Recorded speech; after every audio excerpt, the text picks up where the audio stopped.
Hello and welcome. This is Cheryl. Thank you so much for joining me today.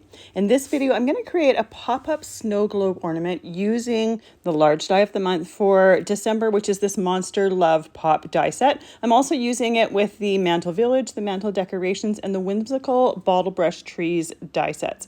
So I already have the components for the inside of the snow globe done, and I want to get them assembled and have them ready. So once I have my snow globe base ready, I can just easily assemble it. So the back part of the solid part of this house is die cut out of Inca Gold cardstock. So it's a gold cardstock that has an interference shine to it. And then the front part with the windows is die cut out of crimson. And then I have a black door. Now for my deer, I have two deer here. I'm actually only going to be using one of them. I just wasn't sure exactly which one I wanted to use. I thought it would be great to use both of them, but there's just not enough space on the base. Now when I typically assemble my die cuts, I don't usually assemble them right in these medium craft stack trays. I often will store them in there, but I usually will assemble them on my glass surface and then put them into the craft stacks to move to the side if I need to. This time I just knew I was right away going to be moving them to the side and continuing on. So it's easy enough to just do it right in that tray. The lip of the tray is only about 3/4 of an inch tall, so it's not very tall, so it doesn't really interfere with anything. For these trees, I didn't use the base for that Whimsical bottle brush tree. I just cut some strips of Latte Cardstock, and then the top parts are die cut out of Fern and Forest Cardstock. I wanted the base of my trees to have a little bit more stability to them, because it is just that bottom part, the stump of the tree, that's going to be glued. Now I'm adding a little bit of sparkle detail, so I'm adding some red stickles to the wreaths around the deer's necks, and then I'm also using some stardust stickles on the tree just to give them kind of a snowy finish look. I'm just adding a little bit to them. This way I can have them drying while I'm working on other things. So for the stickles, I'm just doing it up each one of the branches of the tree. This is just going to add a iridescent glitter. It's not going to add any color to it. But if you wanted there to be some white underneath that snow, you could add a little bit of white acrylic paint, and then it would have that white base and it wouldn't be quite as see-through. So once those are done, I can set those aside to completely dry, and we can start working on the base of our pop-up snow globe. So for the base, I'm only going to be using the pieces from the Monster Love Pop die set to create that base. I'm not going to use any of the other components. So I already have one assembled, and this is what it's going to do. Before I start assembling anything, I have the outer parts of my base die cut out of some Latte Cardstock, and I want to use some walnut stain distress ink just to ink lightly around the outside edges, just giving it a little bit more of an antique look. I wanted this snow globe to look as if it had a wood base to it. So by using that brown cardstock, I thought the ink blending would be nice. Now I'm only doing it on the top and the bottom of those two strips. You could also fold the edges on the score marks and do a little bit of ink blending there too. I chose not to. I'm also doing a little bit of ink blending around the square accent pieces that go onto the base once we're done. So those ones I'm doing around all 4 edges of them. Once those are done, I can just set those aside, and they will be ready for me to use once I am ready for that part of the ornament or for the base. Now, the other thing that I want to include in this is I want to have some circles made of acetate for the snow globe look. So I'm picking the circles from the Everlasting Circles die set, and I'm choosing two. I'm choosing a larger one for the center of the ornament and a smaller one for the inside pieces. So when I'm choosing them, I'm just putting the die set where I want my die cut to go, and then I'm doing the pop-up feature or I'm doing the mechanism to that base just to make sure that they're the right size. Now the acetate that I use has a little bit of tissue paper on it. I'm including it here only so that it's a little bit easier to see on the video. I'm not actually using it on the ornament, I'm just using it while die cutting. But you can see how easily the acetate die cuts. I do use a piece of printer paper underneath it. It does help when you're die cutting acetate. These circles work because they're not a very intricate die. If you're using an intricate die, likely your acetate really won't want to die cut. For these circles, if by chance they don't die cut, or if yours don't die cut all the way through, you can just use a scissors and cut around the indentation marks that your die makes. It just gives you a good indication of where to cut them. Now I wanted my acetate pieces to look like they had snowfall on them, so I'm using a little bit of splatter white. I added a little bit of water to it to thin it down, and I'm just sprinkling it or tapping my brush on the edge of another brush just to give it something so that that splatter comes off of the brush there. I wasn't sure if it was going to be dark enough, so I added a little bit more of that splatter white to it and then did that again. Now on camera here, you can't see anything because I have a white surface and I'm splattering on the acetate, so you're seeing white on white. I'll show it, or one of the pieces, in just a minute on top of a piece of black cardstock, so you can get an idea of how much splatter there is on there. It's, again, hard to see, but you can see once I put it on that black cardstock, there's really quite a bit of splatter. So I set those aside to dry, and we're ready to start working on the base. So the first thing I do before I'm going to assemble anything is I take all of the score marks on my die cut pieces here and I fold them. Now this part of the video is at real time, so I don't have anything sped up so that you can see it. If by chance you need to watch it again, you can just rewind the video and watch it again. So the base of the ornament, I'm just folding the one way. I know how that base is going to go and it's not going to be folded a different way. All of the other score lines I'm folding both ways just to give them lots of flexibility. So for our base here, we have the outside edges, which are the pieces that I have die cut in brown. And then we have those two little small tabs. They have a tab on one side of them. And then we have these pieces here that have dash cuts all the way through them. So these score lines I'm going to fold both ways. I want to make sure that it has a lot of flexibility and a lot of movement. And at this point, I'm not sure which of those score lines are folded which way in the final result. So I want to make sure that they will work both ways. And some of them are going to be churning both ways. So you want to make sure, again, that it has a lot of flexibility, that your pieces are ready to go. So once we have all those score lines folded, we're going to take that little indent there and we're going to kind of create a little bit of a flap, and I'm going to fold it down. So I'm going to do exactly the same thing for both of those pieces. For this base of the ornament, both of the pieces get treated exactly the same way, so it's easiest to do both of them at the same time. Next, we're going to take those two tabs and I'm going to add a tiny little bit of glue on the end that doesn't have the tab on it. I keep calling them tabs, but I should call them strips. So the strip there with the one tab on one side, we're putting a little bit of glue on the edge that doesn't have the tab. We are gluing it to the flap we made on the other piece right below the score line. So you can see that it's glued right to that tab, and the strip has the folded tab on the bottom part of it, so it's not the glued part of it. So when I'm gluing them with liquid glue, and I'm making sure not to use too much glue to it. I want to make, so this is what it's going to look like here once you have this section done. So I want to make sure not to use too much glue because we don't want that glue to ooze out and accidentally glue something that we don't want glued. Next, we're going to put a little bit of glue on that tab at the bottom of the strip, and then we're going to fold up the score line that is right below it on the base piece. We're going to repeat that on the second one, and I'm holding the top pieces of this piece down as well. I want to make sure that when I'm gluing this down, everything is nice and flat. And typically when I'm gluing cards together and whatnot, I use an acrylic block to hold everything down flat. Here I chose to just use my fingers.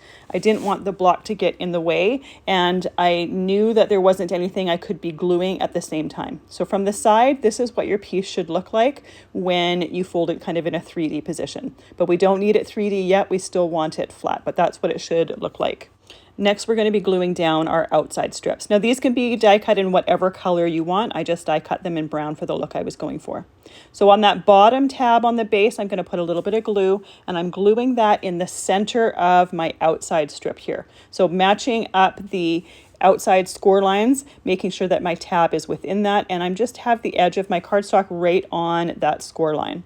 Now for this particular one, I have the tab on the outside strip on the left side. It doesn't really matter which way yours is as long as both of them are exactly the same way. So if you have yours on the right side, make sure that both of them are on the right side. If you have it on the left side, make sure both of them are on the left side. We want to make sure that it's positioned properly so we can glue them together in a little bit. Now we can flip this over, and I typically wait until my glue has set. It's not completely dry, but set enough that I can continue working. And then this upper tab here, we're going to glue this down to the brown piece as well. And you can see when I'm putting that glue there, I'm putting it in the center of that tab so that when it does squish out, it's still within that tab there. And again, holding that in place for a few seconds till that glue really sets sets enough that it's going to hold on itself. I'm going to repeat that same process with the next one. And you see it doesn't matter whether we're doing the right one first or the left one first or the right one. Both are exactly the same. We want to do exactly the same steps to both of them. And again, each time I put glue on something, I wait for probably 5 to 10 seconds before gluing or before moving to the next piece. Now we can glue these bottom rectangles here. We're only going to put glue to the bottom of them. This is going to be the center of that pop-up base, and we want to make sure there's no glue on that top so that we can insert die cuts or we can insert tabs to add die cuts to. So glue only goes to that bottom piece. Next, we can put the glue on the end of the outside strip tabs and fold that in, hold that in place. And then we're going to do exactly the same thing to that opposite side. Now for my base here, I cut them in brown so that it would go with the look that I was going for, but you can die cut them out of any color you want, and you can be white exactly the same as the inside parts of the base if you want, or a different color. You can just have free reign. This is the part that you're going to see the most. You're going to see the inside parts just a little bit, but those colors or that color, in my opinion, is not quite as important as the outside color, depending on the look that you're going for. So next I'm going to use this base and I'm going to put it up and down several times just to make sure that it has good flexibility to it. My inside tab there was catching when I was doing that, so I just needed to put my die pick in there just to flip it or just to have it pressed down to make sure it was going the right way. Easy enough to use with a die pick or something thin and narrow that you can get in there to move something down. But I'm putting it up and down several times, just again, make sure that it moves well and it sits well. Next, we have these 3 tabs, and these are tabs that other die cuts are going to glue into. Now you don't necessarily have to use these. You can put your die cuts right on the inserts or right in the inserts on this base, but I am using the tabs for the look that I'm going for. Now the first 2, the front 2, I want them to look a little bit like snowy hills. So I'm just using my scissors and just adding a little bit of a curve to them. This is one of those details that you're likely not really going to see. It's just something that I wanted to do and wanted to share with you that I was doing that. So there are 2 narrower tabs and 1 that's longer. The longer one goes in the middle of the ornament. The narrower one goes in the front and then in the back. And this is that slit that we made that first little indent when we first started folding our base together.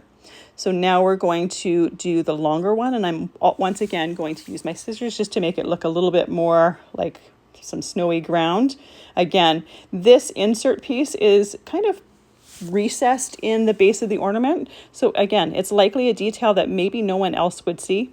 I just wanted to do it. I don't do it for the last one though, because it's behind the main elements that are on the front of or on the inside of my ornament. So you're not actually going to see that third one anyway, so I don't lower that.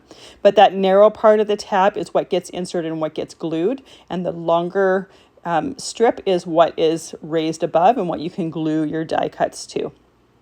So then we're going to glue that third one in there, and then our base is ready to go, and you can decorate it however you would like. So at this point, you just decorate it. You do want to make sure that if you're adding decorations other than what's in the Monster Love Pop die set, that those die cuts aren't too wide for it. And you would just test them the same way I tested the circles at the beginning or that before creating my base. Now I tested my circles with the dies themselves. You could also die cut paper scraps of the larger pieces that you're wanting to do and use some temporary adhesive to glue it onto that base just to make sure that it's going to work the way that you want it to work. So I just checked my die cuts for decoration and they're not quite dry yet. The stickles still a little bit tacky, so I want to wait to add them. So I'm going to add the squares for the outside part of my base. Now, when you die cut these squares, there's 3 in that set. 2 of them are larger, 1 is a little bit narrower. The narrower one goes in the center, and the 2 larger ones go towards the outside. Now I die cut each one of those twice. I wanted to have those pieces all the way around my ornament, but you could just decorate the front if you only wanted to see that part, because the back part, it really is the back part, so you're not necessarily going to see it. I kind of figured because this was an ornament and it could rotate around while hanging on a tree, that you might see the back part, so I chose to do all 6 segments of that base. Now for the first part, I just put my glue on the back of that square. Once you get a feel for how much that square fills out that segment, you can just use your glue right on the base there and then add the die cut to it. Now I didn't add any sentiments to those sections there, but you could easily, if you had a stamp or something that was small enough, you could do a stamp sentiment in one of those segments to decorate the bottom. Next, I have these pieces, they're all dried now, so I'm going to start decorating, and I'm going to start decorating from the back to the front. So I'm just using my Barely Art glue once again. I have some sewing clips here that I'm using to clip things in place just to hold them so that it keeps my hands free. Because this is a 3D object, obviously I can't use the acrylic block that I typically like to use, so using those sewing clips is what's going to work best. You could also sit and hold it for a few seconds. It really doesn't take that long, but I did want to, I was eager to see the finished look and how it was going to look. So I ended up choosing this one deer that has the head down grazing. Next, I'm going to glue on those trees. And originally I thought I was going to put the trees on that back layer, but it's just too narrow. So I decided to glue some of them right behind the house. That way I get a little bit more of a dimensional look, and I'm still using them all. I did want to use all 3 of them because I wanted it to be a little bit fuller behind that house. So I have the glue at the bottom of the trunk and on some of the branches that are going to go behind that house just to hold that in place and glue that in place. I'm going to put those clips on there, and then I'm going to let that dry for a few minutes before I continue on and add my acetate circles. So my acetate circles here are all dry. The splatter white has dried. Now, one thing to note is if you use your nail and you scratch at that splatter white, you can scratch it off. I figured it would be fairly safe for an ornament like this because I didn't think it was going to be something that someone would be spending some time scratching on. But just know that it is it's not permanent. If you want to scratch it off, you absolutely can. Just something to know. So I glued the center one to the base of the house. I'm not trimming off anything off of those circles to create a flat line, simply because I figured that middle part is larger than my base anyways, and it needs a little bit of space when I'm doing that pop down feature in order to for that size to accommodate the base, for it to go down below it. And I thought if I trimmed a little bit off of it, it would make it too wide towards the bottom. So I used the full circles as is. The front and the back one, I'm gluing behind the front panel and in front of the back panel. So those are glued in place. And once again, I need to let that glue completely dry before continuing on. Because I'm gluing acetate this time, it is going to take a little bit of extra time to dry. So while I'm waiting, I have the exact same die cut, and I'm going to create a card with those same die cuts, so that when you want to give this ornament, you have an idea for a card that is very similar. It has the same vibe to it and same die cuts to it. I'm using the Season of Wonder Sentiments stamp set, and I'm stamping that towards the bottom of my white card base. I'm stamping it with Lumberjack Plaid. I figured that was going to coordinate well with the Crimson House die cut that I'm going to be using, as well as the one that is in the ornament. Now the ornament pops down and does lie flat, but it's not, because there's so many layers to it, it is going to add some bulk on the inside of the card. So it may need a little bit of extra postage because of its size, or rather because of its thickness. It may not, I actually don't know, but I did want to mention that it's not completely slim when it is broken down or when it's popped or not popped up. So for behind my houses, I wanted there to be a little bit of a blue sky. So I took some scrap paper, just trimmed the outside edge so it looked a little bit like a snowy hill. And then I'm using some tumbled glass distress ink with Spellbinders ink blending brush to create that sky behind there. So we can distinctly see that snowy hill right where the edge of the paper was, and then it blends out really, really nicely. And I love that Spellbinders ink blending brushes do that. Now we're ready to add the die cuts, and I decorated these die cuts the exact same way as I did for the ornament. The only exception is in the windows for the house, I added some glossy accents. So not only do they have the holographic gold shine from that Inca Gold cardstock, but they also have a little bit of shiny dimension from the glossy accents. All of my die cuts here are completely dry, so when I'm going to add them, I don't have to worry about anything being tacky. And I'm just adding the trees behind the house, 2 of them behind the house, 1 in front of the house, and I'm making sure that those trees have different heights to them just to give a little bit of visual dimension. I also, for this, I did use the bottle brush tree bases because they are being glued flat to a card. I didn't need to worry about their strength or stability. They're being glued flat. It's just for the look. Next, I'm going to glue down the deer, and because I have the space here, I am going to use both deer that I die cut. These also have the wreaths around them with those red stickle sparkles on them. So this is going to coordinate beautifully with that ornament, and I just thought it would be a fun way to give that ornament, just give it something similar in look for it to go into.